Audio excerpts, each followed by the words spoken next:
وقالت اليهود ليست النصارى على شيء وقالت النصارى ليست اليهود على شيء وهم يتلون الكتاب كذلك قال الذين لا يعلمون مثل قولهم فالله يحكم بينهم يوم القيامة فيما كانوا فيه يختلفون ومن أظلم ممن منع مساجد الله أن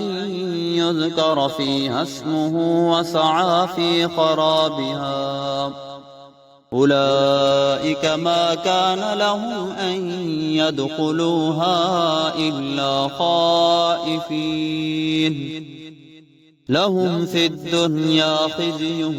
ولهم في الآخرة عذاب عظيم ولله المشرق والمغرب فأينما تولوا فثم وجه الله إن الله واسع عليم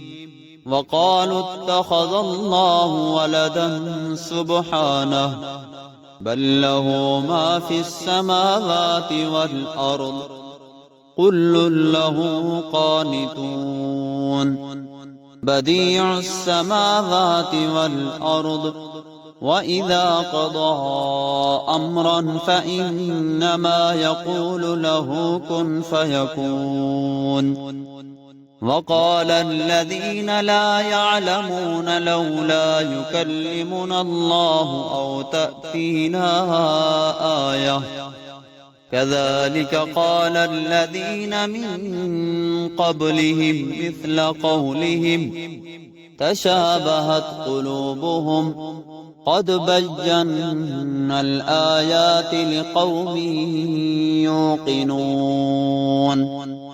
إنا أرسلناك بالحق بشيرا ونذيرا ولا تسأل عن أصحاب الجحيم ولن ترضى عنك اليهود ولا النصارى حتى تتبع ملتهم قل إن هدى الله هو الهدى ولئن اتبعت أهواءهم بعد الذي جاءك من العلم ما لك من الله من